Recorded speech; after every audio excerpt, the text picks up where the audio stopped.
यांनी सुरुवातीच्या काळात कामं केली. सुभाष बोरा असतील, काल पुढे गेलेले फुले असतील, बाबा देसाई असतील, त्यातले बऱ्याच जणांना बाबा देसाई वगैरे काल पुढे गेलेले माहिती आहे. तर त्याने काही यश मिळत नव्हतं. न थकता काम केलं आणि ही स्थिती आली. या जिल्ह्याचं राजकारण आपल्याशिवाय चालत नाही. आता मोठा साहेबांनी आपल्याकडे सांगितलं की आपल्याला मतं ही सगळ्यात जास्त मिळाली आणि त्यामुळे मेहनत लोकांनी घेतली. पक्ष ह्या स्टेजला आणला की ह्या जिल्ह्याचं राजकारण चालणार नाही. मी आता त्या मतांच्या ह्याच्यामध्ये सांगायचं झालं, एक का हा काँग्रेसचा जिल्हा, काँग्रेसशिवाय काही चालत नव्हतं. आता आपण महायुती म्हणून कंबाईन मतं किती लावले. मुन्ना साहेबांनी आपली मतं सांगितली. मी आता 3-4 पक्ष तर आपण महायुतीत आहोत ना. सांगा पहिला पक्ष कोणता? भाजपची झाली 3 लाख भेटले. कोणाला कॅल्क्युलेटर न वापरता टोटल करता येतं? तुला कॅल्क्युलेटर न वापरता 3,42,000. वरचे नको घेऊया. दुसरा आपला सहयोगी पक्ष कुठला आता तू सांग. दुसरा राष्ट्रवादी करतो.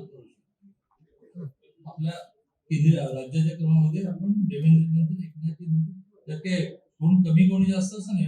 पहिल्यापासून एकनाथजी आहेत, मग अजितदादा आले आणि आता सुरेंद्र वाढले.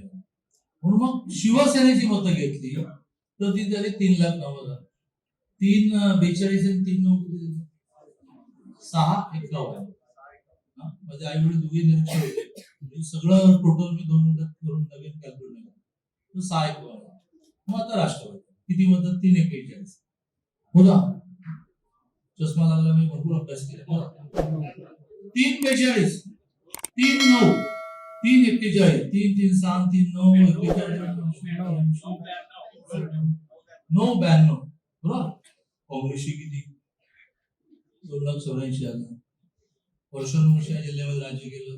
महानगरपालिका यांची, नगरपालिका यांची, जिल्हा परिषद यांची, आमदार यांचे, खासदारांचे. आपली टोटल किती झाली? आता त्यांची पण ते म्हणतील की एकट्या काँग्रेसची काय अवस्था आहे, आमच्या पण तिघांची बोजा आता. काँग्रेसचे 2,84,000 तरी तुम्हाला सांगून बोलतो तो ह्यात आहे. काँग्रेसची 2,84,000. मग त्यांच्यावरच्या उद्धव सेनेची 55,858. म्हणजे 56 झाला. करताना टोटल कोणते? आणि तिसरा त्यांचा पक्ष दिसतच नाही मला इथे. शरद पवारांची काँग्रेस दिसतच नाही. असे त्यांचे समजा 2 पक्ष का शिवशाही उदाहरण पण जोडूया.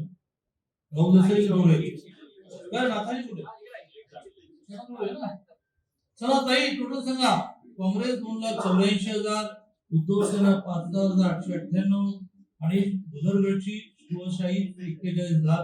आपल्यामध्ये तर शाहू आघाडी शिरोळ पण जोडायला लागेल. तर ते आपल्या बरोबर आहे. आता ते 9 लाख झाल्यामुळे आता बरोबर त्यांना बरोबर घे. अरे बापरे, सुरुवात राहिलं ते कळलं तर मला रागवते. नाही मग तर टोटल म्हणजे करायलाच नको. 12-13 लाख झाले. हे बरं झालं होतं. आता मग तुला मी धन्यवाद देतो. टोटल मध्ये पण घेतलं. म्हणून मग भाजप 3,42, शिवसेना 3,9, राष्ट्रवादी 3,41, जनसुराज 1,57 आणि शाहू आघाडी म्हणजे येड्रावकरांची शाहू आघाडी 58,000. याची टोटल केल्यानंतर समोरच्याची टोटल करण्याचे कष्ट ते पण घेत नाहीत आणि आपण पण घेऊ नये. 2,84, 55,800 आणि तिसरं तर कागदावर लिहिलं. आता ही स्थिती आहे. ही स्थिती आहे की जी आपण सगळ्यांनी मेहनतीने निर्माण केली. आता निवडणुका करा, लोकसभा पण करा आणि विधानसभा पण करा, महानगरपालिका नगरपालिका करा. 12 लाख अगेन्स्ट 3 लाख. हो काही भाषण केलं. जय महाराष्ट्र.